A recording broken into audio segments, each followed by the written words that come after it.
All right, let's get started. Hello and welcome. Thank you for joining this evening. My name is Jennifer Bento-Pinion. I am Director of K-12 Services here at MEFA. And tonight, during this webinar, we will be going through the aspects and the components of the college admissions process. Just a few logistics before we get started. The chat is disabled, so if you have a question, you can type it in the QA. I'm solo here tonight, and I do not have a person to monitor the QA. So if you could hold on your questions and typing them in the QA until the end, that is requested, and then we will we'll address those at the end. There's a live transcript feature you can use if you'd like to see the words. And if you need to leave during the session, no worries. The webinar is being recorded, and we will send a follow-up email with the recording along with the slides. Just a little bit about MEFA. MEFA, the Massachusetts Educational Financing Authority, is a state authority created over 40 years ago with a public service mission to help families plan, save, and pay for college. And we continue to honor that mission. During this presentation tonight, these are our topics that we will cover. We will discuss current trends in the college admissions process. We will look at how to create a solid college list. We will talk about campus visits and the importance of those. We will learn about the specifics of the application process, touch a little bit on financial aid, and I will mention this at the end too. MEFA has a host of resources that go into great detail around the financial aid pieces. So you can seek those out as well. And then I will identify free resources throughout as well. Right, so let's talk about current trends in college admissions. Students are beginning to think about college admissions now in their junior year or even earlier. Students are applying to a greater number of schools. And one reason for that is that the Common App, which we'll talk about in greater detail in a few slides, allows students to send applications to many colleges at one time. Most counselors recommend applying to between 6 and 8 schools, but more if the list is comprised of mostly Ivy League colleges or highly competitive schools, or if a student is interested in a selected major. Another trend is that students are applying to a greater number of colleges, and that is resulting in colleges having a more difficult time making admissions decisions, therefore making students their demonstrated interest more important. So this could be, demonstrated interest could be speaking to a representative at a college fair, a phone call to the admissions office, or an email, a campus visit, and it always is encouraged to be student-led. So colleges definitely want to hear, but they want to hear from the students, not the parents necessarily. And that is considered, when a student reaches out in any manner like that, it's considered demonstrated interest. And it's in colleges, a lot of times note that. Social media. Many schools use social media in their online recruitment efforts, and this can be used in very positive ways. It can be used to remind students of deadlines and information sessions. Those schools may not check for every applicant. A student's social media presence and how well he or she presents himself over the phone, through email, and in person can be considered a part of the application. So some admissions officers even check students' social media posts of applicants. So it is important for students to make sure that their profiles and posts are appropriate. It's a great way to stay connected, so it can be used in a very, very positive manner. So it's suggested that a student maybe Google themselves to see what pops up, and if they need to clean up their profiles, do so. Cost is a bigger factor than ever, so something to be aware of when looking at colleges. Affordability is so very important. There has been an uptick in ways to interact with colleges virtually. During the pandemic, colleges had to step up their virtual game quite a bit. So that came as a result, more ways to interact virtually. So many colleges have virtual tours. So if you're not able to get to a campus in person, you can tour a college virtually. More colleges have become test optional. So just be aware what the status is on the colleges that you're considering to applying to. And we'll talk more about tests further down in the presentation as well. Because more colleges are test optional, there are a larger number of applications being submitted. And that's why it's so important to create a balanced list and to have choices. And then as a result of students applying to a greater number of colleges, even if a student is completely, totally qualified, they could get put on a wait list. And we'll talk about that a little further too down the road here. All right, staying organized. It is so important to stay organized. And I will call out deadlines and the importance of deadlines a number of times during this presentation. Students, you do not want to miss a deadline, whether that's an application deadline or financial aid deadline. It's not like getting an extension on a history paper. There's no extensions. So however you are most comfortable keeping track of those deadlines, whether that's an Excel spreadsheet, or maybe it's a whiteboard in your kitchen or your office, or even just an old-fashioned notebook with pen and paper, keep track. Because again, you don't ever want to miss a deadline, and keep track of them all in one spot so you can see them all at once. Okay, so we want now to focus on researching and finding colleges that will be the best match for your students' needs. Doing the research is so important. Take the time to explore, and you'll want to make sure that every college on the list is a good fit for your student. There are many online tools available, as you can see, a few that are listed here: College Navigator, College Scorecard, Big Future. MEFA actually has their own college and career planning web portal, MEFA Pathway, that has a dynamic college search that allows students to add their preferences, such as location, size of school, GPA range. So you can use any of these search engines to start exploring, especially if you're in the beginning stages of looking at colleges. And you can really start honing in on the different aspects that may be important to you. So college factors to consider. When you're researching and exploring your colleges, there are a number of things that you're going to want to consider. Institution size and location. You may not know when you start the process if you want a big school or a smaller school.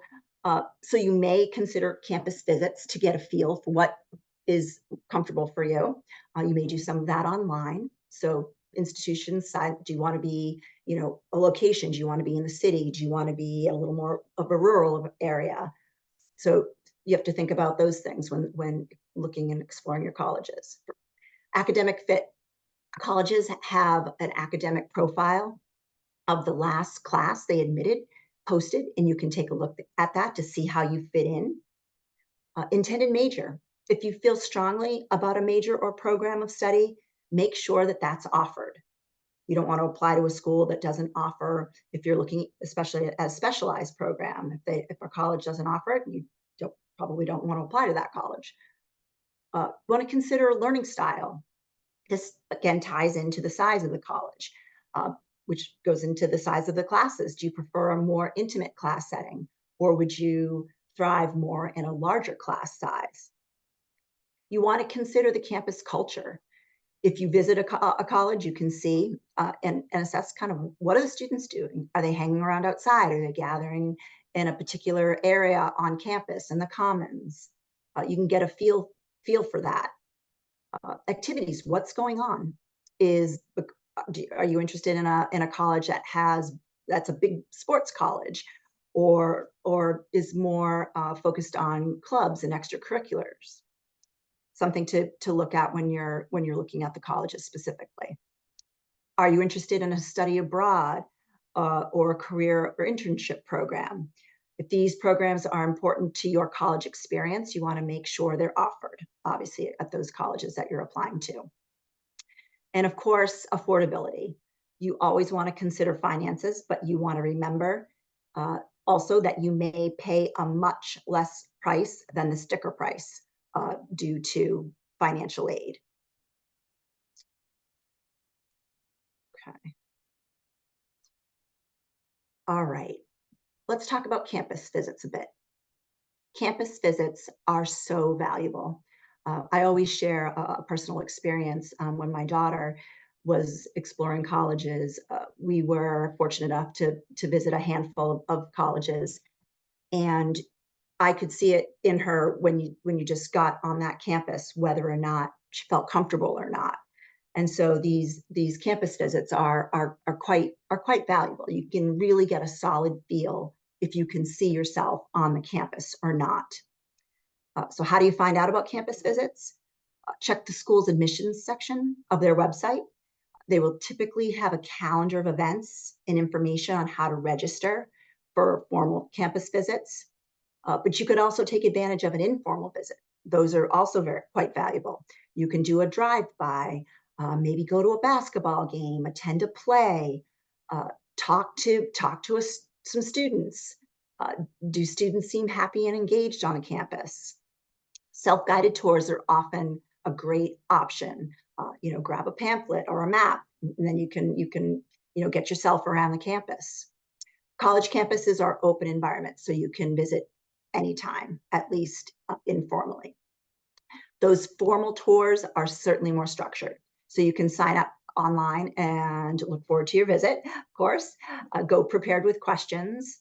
Guides love that. They're guiding this tour. They want to talk about their school. They're trying to sell you on it, really. So ask them everything and anything that you can. Uh, Maybe ask the tour guide or other students what they like best about the school or least about the school. What we often say is you wouldn't buy a car without test driving it, and college is an even bigger investment. So make sure you visit before you are applying, and especially making a deposit on a school.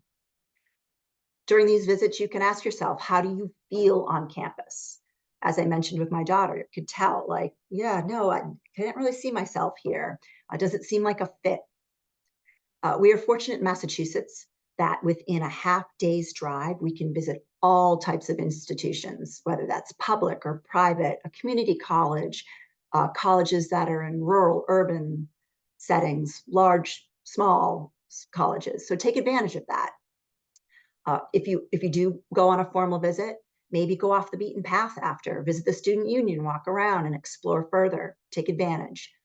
Take a look at the bulletin boards when you're on campus to get a general sense of typical events that are going on at the school.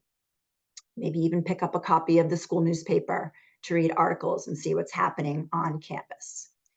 And if you have a college that you on your list that's too far away to travel to, you could even visit a similar school nearby. Again, we are so fortunate in Massachusetts to have all kinds of different types of schools just within a car drive away.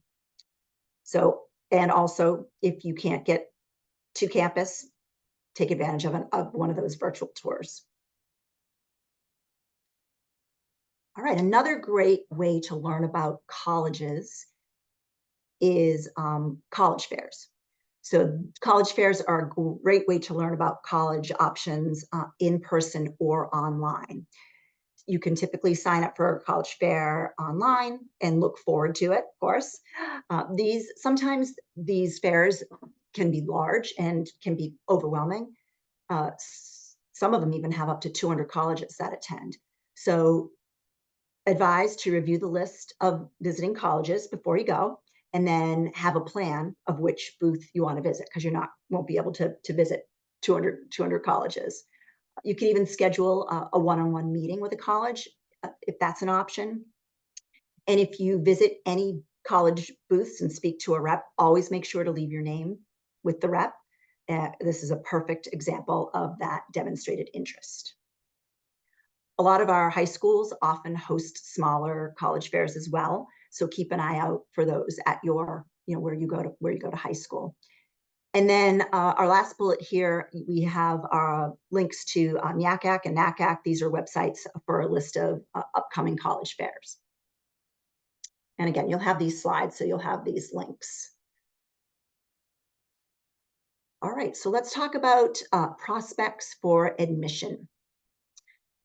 Students, again, will make sure to have a balanced list of colleges that they will be applying to. And those will include likely, possible, and reach schools. So this is given grades and everything about you. So likely means that you have a very good chance being admitted. Possible, that is where your profile fits the students that are attending, but there may be more qualified students. No guarantee, but it's possible. And then we have reach colleges where your profile might be close, but the colleges are more selective and have a larger number of applicants. It is very important to make sure there is at least one probable school on your list that is affordable. And you want to make sure that all colleges that you are applying to, you would be happy to attend any of those colleges. Okay, so you can use, there are different tools within college and career platforms that you can use. I know MEFA Pathway has a college compare feature that you can use to build out a chart. I believe Naviance has one as well, where you can look at the schools side by side and determine where you fit. So question, how many schools should be on your list? This is a family decision and may differ based on your intended major or program. So anywhere from 5 to 8 seems to be the norm. 9 is the national average, but some school counselors recommend less. So it just depends on your range. Some students might need to apply to more if the list has a number of Ivy League colleges. Ivy League colleges have a very low acceptance rate and are considered that top tier. So those are a reach for every student. So keep that in mind. Okay, so you have your solid list of colleges you want to apply to. Now you want to assess the college application types. So students can have a mix of application types. Some colleges require students to apply early if they want to be considered for merit aid or have an interview.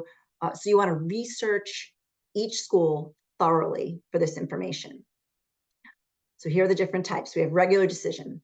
This is when you apply by the college's regular deadline. It's typically early winter. If a student needs those senior grades to boost the application, regular decision may be a better option. So there can be advantages both in admissions and financial aid, which we'll talk about for those when you're applying to early action or early decision. So early action and early decision have deadlines typically in November, December, and often involve an earlier financial aid deadline as well. So you want to check with the college to find out and be aware of those deadlines and put them on your chart, your spreadsheet, your whiteboard, whatever it is. Early decision is different than early action. Early decision is a binding decision, whereas early action is not. So very important to think about all of the aspects if you're applying early decision. Oftentimes, if students have to jump through hoops to get out of an early decision commitment. So it's important to make sure that your early decision college is financially affordable regardless of your award letter. It's your top choice. If a student gets into a college early decision, they have to rescind or take away all of those other applications. So this does not allow for the student to shop around. And there are an increasing number of colleges offering early admissions, either early decision or early action or both. So if you apply early decision or early action to a school, you'll either be rejected or denied outright. You deferred to the regular admission pool or accepted. So you're applying early and you're also hearing your decisions early. With early action, you don't have to make your decision though until May 1st. So if you apply early action to schools, you can still apply regular or rolling to other schools, but make your final decision by May 1. All right, rolling admissions. Rolling admissions is when the applications are reviewed as they are received. So it's best to submit your application as soon as you decide to apply, as chances for admission may be better. Also, even if admission is rolling, keep in mind that there may be deadlines for other processes such as housing. So just look at all of the application, the deadlines for rolling. Financial aid resources for rolling can also run out toward the end of the process, so better to apply at the start of that when they open up that pool. Open admissions, colleges admit almost all applicants with a high school diploma or a GED. Some colleges have open admission for some programs, but not for all. So check that on the college website as well. Okay, so now let's talk about the college application forms. So you want to look at each of your college's website to determine the type required and how to submit the application. Common App is probably the most common. It has about 900 member institutions. The Common App is where you complete the application on their website and then it will be sent to the colleges you're applying to that use Common App. The Common App has 7 essay prompts, and something to note, we'll talk about this a little further down the road too, is that sometimes colleges require a supplemental app. So you just want to make sure you're looking at all of those requirements for the schools that you're applying through with Common App. The Universal College App has 9 member institutions, so that includes Harvard and Wentworth Institute of Technology. The platform provides a single centralized toolkit for students to organize and build their applications to those institutions. Then we have the Coalition app. So this application provides support to lower resourced and underrepresented students. So there are over 150 schools, including Bates, BU, Holy Cross, Harvard, that use the Coalition app. And then the paper app is still in play for some colleges, but that's getting fewer and fewer. So go to each of your college websites, see how you're going to apply, and go from there. Okay, so you have your colleges, you know how you're going to apply, and now you need to make sure you know and you're prepared you gather all of the components that are required within each application. So you want to make sure you know the requirements for each college because it may vary. You want to keep track, of course, again, of admissions and financial aid deadlines. And you want to treat your application like a work of art. It almost seems kind of silly to say, but capitalize your name, preview everything before you submit it to make sure the formatting looks okay. And think that and understand that this application is representing you, the student. You may want to keep copies of your application after you submit it. You may want to, if you are taking advantage of an interview, you may want to bring a copy with you to your interview. And it may also be helpful to look at a blank application before you begin to see what will be asked. So many of the components, of course, the form, your high school transcript, may or may not require standardized test scores. We'll talk about that in a little bit. Letters of recommendation, your activity list, your personal essay. And then some schools, and we'll talk about interviews in a little bit too, may offer an interview that you might want to take advantage of.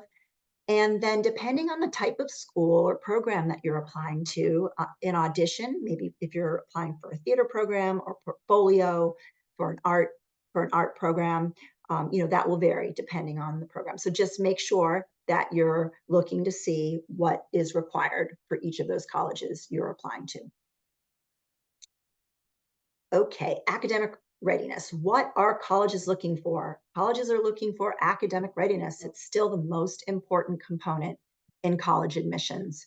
Colleges want to bring in a class that is going to succeed and excel. They want students who are academically suited for their institutions. Rigor of the high school transcript is very important, rather than just the grades. How do colleges determine this? Colleges look to see how well a student has challenged himself based on the academics offered at their high school. They look at good grades versus challenging classes. People always ask, is it better to get a B in an AP class than an A in an honors class? Well, AP classes are college level work, and these courses will prepare you better for college. Check to see with the college to see if your AP classes translate into college credits too. That's advised. Colleges are looking at improvement over time. Did students have a kind of a slow academic start? Maybe freshman year was a little tough with the transition from middle school to high school. Maybe they had a slow start, but then as the years went on, they really, started to excel and improved.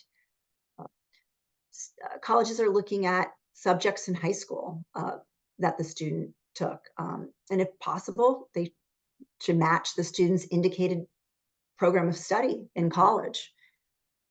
Senior year grades are still very important. Don't let those senior year grades drop. They call it the senior slump. Don't let those senior grades drop. Colleges do have the right to rescind admission to a student if the student's senior grades are not satisfactory. So have fun senior year, but not too much fun. Still keep your grades up. And check out the sliding scale for mass public colleges and universities. And you can see if you fit within those requirements to take advantage of that. And remember that there is a college for everyone. Not everyone gets A's in high school, and students with lower grades, B's and C's, can definitely get into college. So don't be disheartened. There's a school for everyone. All right, let's talk a little bit about standardized tests. So the PSAT is typically taken first as a practice test, and students can, once they take that PSAT, they can design a free SAT test prep based on their scores. So that's kind of cool. It makes like a customized test prep for them. You'll want to find out, especially in the younger, grades 10. When your school offers the PSAT, check with your school counselor. It could be as early as 9th grade, but typically I think students take the PSAT in grade 10. Students should work with their school counselor to find out when they should take the SAT and or the ACT. So we often get asked, what's the difference between the two, between the SAT and ACT? The SAT tests for analytical, critical thinking, whereas the ACT is curriculum-based and tests science knowledge. So which one should the student take? If you're not sure, because they are different tests, try taking both once and then focus on the test you did better in. So that's important to note too. If a student does not submit, so many colleges are now test optional. And at the bottom of the slide here, we have the link to a site that will tell you which schools are test optional. So if you take the standardized test and you do not submit your test scores to the test optional schools, other parts of the application are weighted more heavily. So keep that in mind. Research has shown that test scores usually improve after a second try, but typically do not improve after 3 times. So maybe take that SAT, ACT once, maybe twice. Some colleges take the best score from each section of the test, while others just take the overall best score from one test. So if both tests are offered as a test option at the college, take the test on which you'll perform the best. And that at almost all test optional schools, your test scores will be considered if you send them in. So do send them in if you did well. And again, if it's optional and you didn't do that, great. And you want to, and you have other parts of the application that will be looked upon a little heavier, then don't send them in. But something to note is that test scores may be required to be considered for merit scholarships or for placement once enrolled. So just to keep that in mind. And you may not want to put your scores in Common App until you decide which scores you want to send to which colleges. And if you list a college on the SAT, take note that the college will receive your scores. So just a couple things to keep in mind.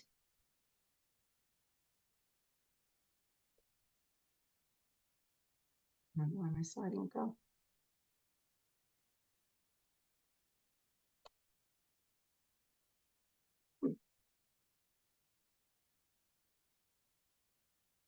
My slide won't advance for some reason. There we go. Sorry about that. Okay. So let's talk about activity lists in your resume. What colleges want to see is, what else do you do? How do you spend your time outside of school? There are a number of different ways you can keep track of all the great things that you're doing, both inside and outside of school. I know our College of Career Planning platform, MEFA Pathway, has a resume builder, so you can use that. You want to start keeping track of those activities, sports clubs, all of the extracurriculars, internships, certifications, all that can be, you want to make sure you're keeping track of all of that. Colleges are looking for leadership, they're looking for resilience, and they're looking for family responsibility. A student whose resume shows that they work 20 hours a week at Dunkin' Donuts to help support their family financially is just as impressive as the captain of the lacrosse team. So not sure what to list? Think about what you do after 3 p.m. Again, colleges want to, you want to let them know of leadership and initiative that you've shown in your activities. Working part-time certainly counts as an extracurricular activity. Watching being responsible for siblings. Colleges want to see passion behind extracurricular activities rather than just a list of activities intended to impress. Another component of the application is the essay. So the essay is a great opportunity to share something that does not come through in the actual application. The essay is not a research paper, so keep that in mind. It's a personal story. So you want to write about your personal qualities. You want to evoke emotion from the reader. And if you think about it, the admissions folks, they read so many of these. So you want yours to stand out. You want to start writing early. Don't wait until the last minute to start looking at the prompts. You want to leave plenty of time to share with share with a friend, share with a family member to get feedback. And you may even end up trying different topics and approaches. Maybe you start writing and you're just not feeling it, and you're like, oh, maybe I'll try another prompt. You want to concentrate on describing your current self, not a story that shows yourself in the past. Maybe something that is a life-shaping experience for you. Colleges take plagiarism very, very seriously.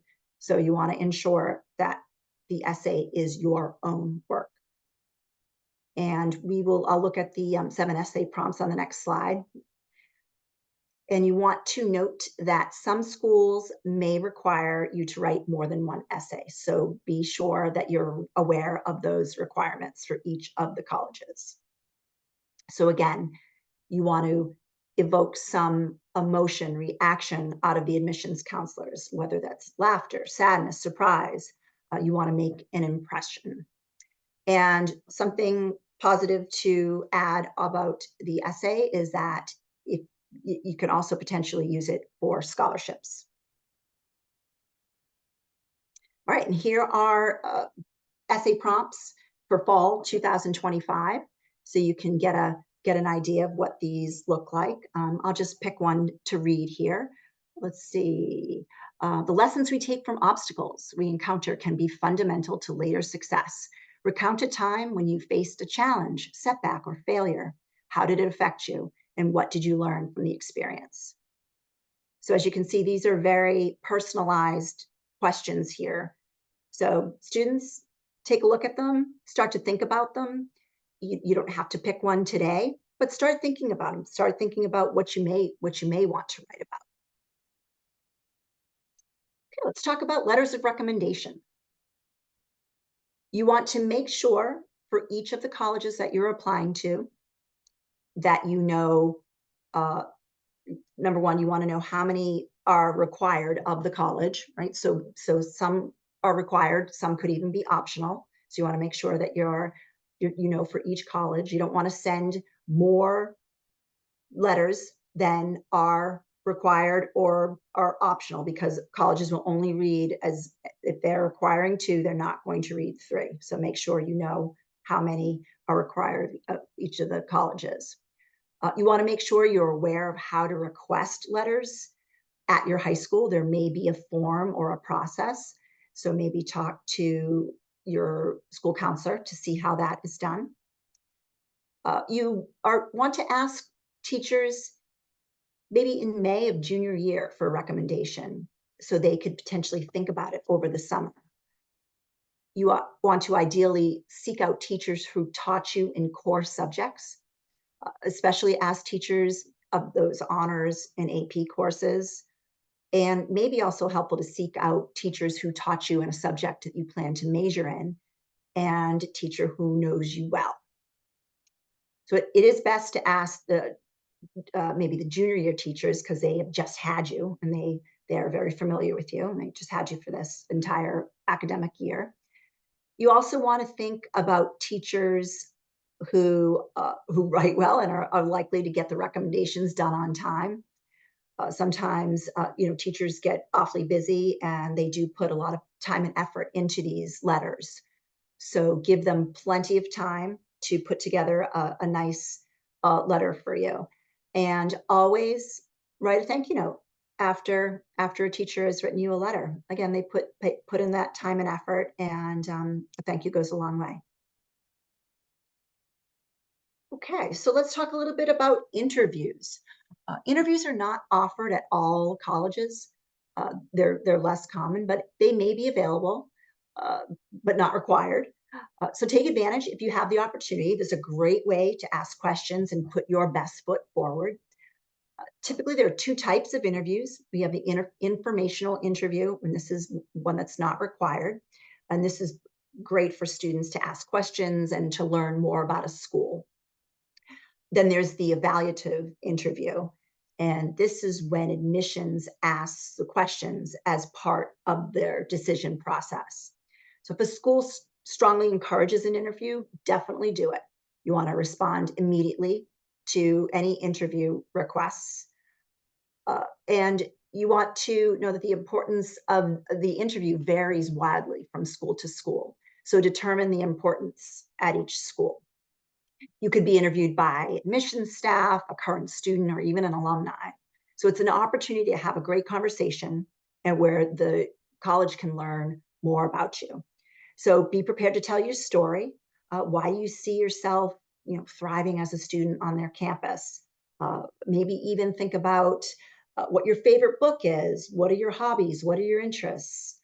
You want to make sure to ask thoughtful questions, and it should go without saying, but dress appropriately. You may even want to do a practice run with someone at home, maybe a friend or family member.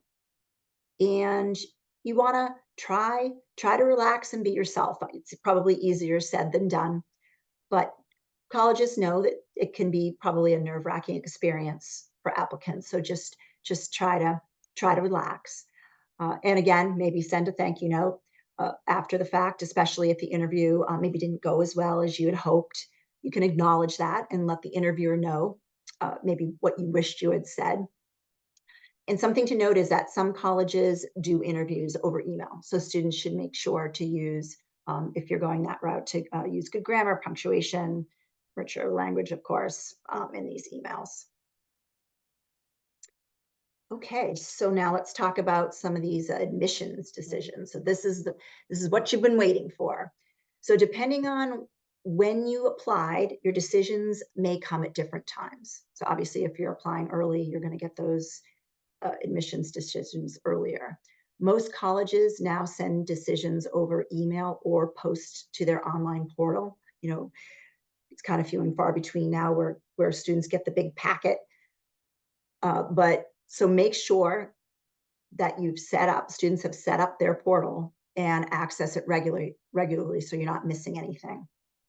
Okay, so here are the decisions. You've been admitted, yay, congratulations. You've been deferred. This means that you've applied early, but your application will be considered in the regular applicant pool.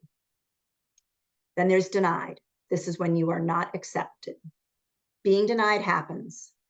College admissions is a very competitive process, and there are many qualified students who apply that cannot be admitted. So it's just part of the process. So don't lose heart if you've been denied to a college. Like I said earlier, there's a college for everyone.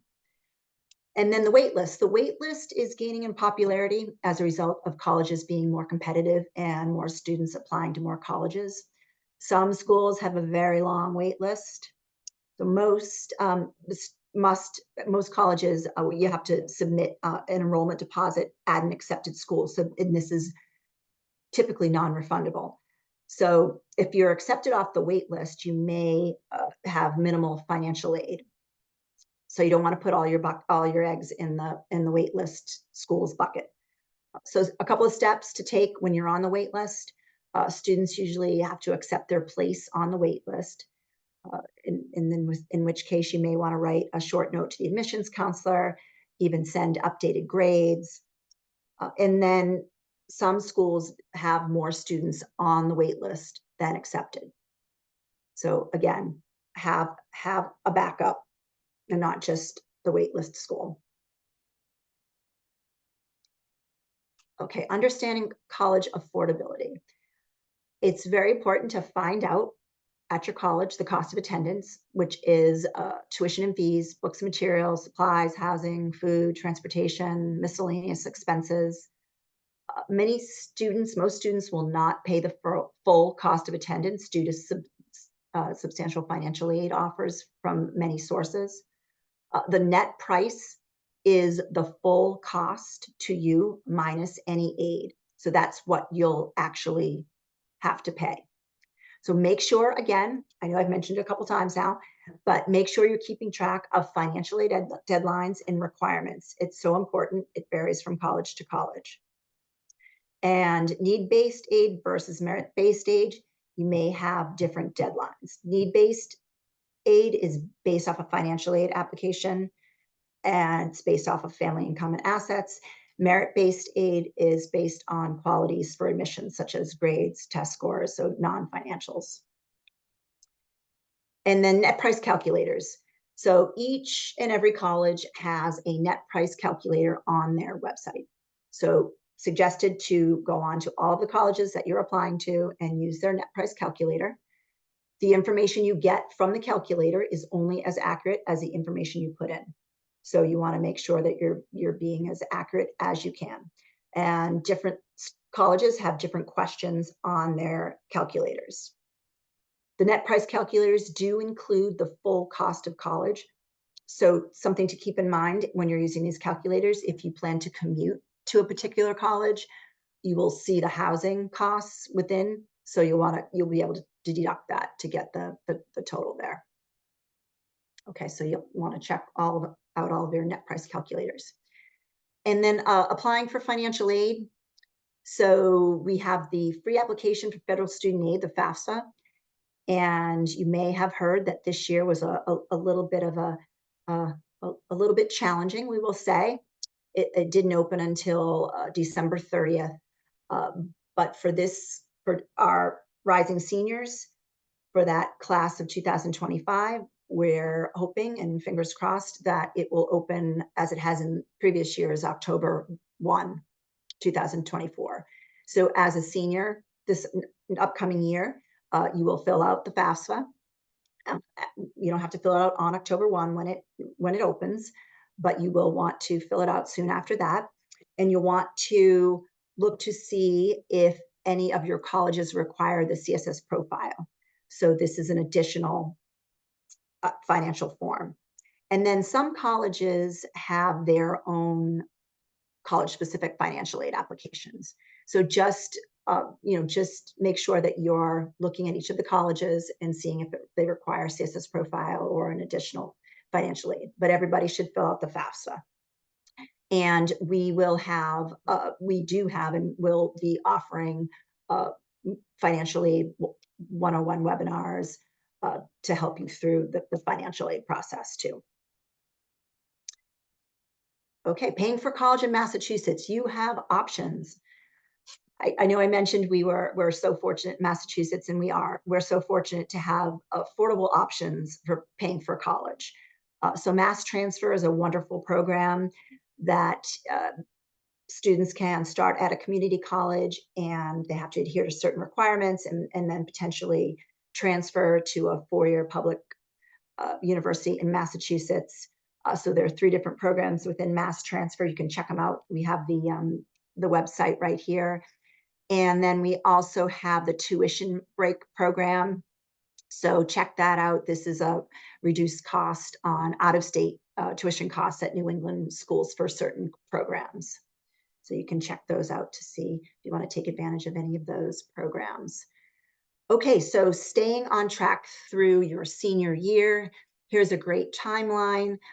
If you get and hopefully you do, or you'll sign up for our MEFA emails, we'll keep you on track with a calendar of events.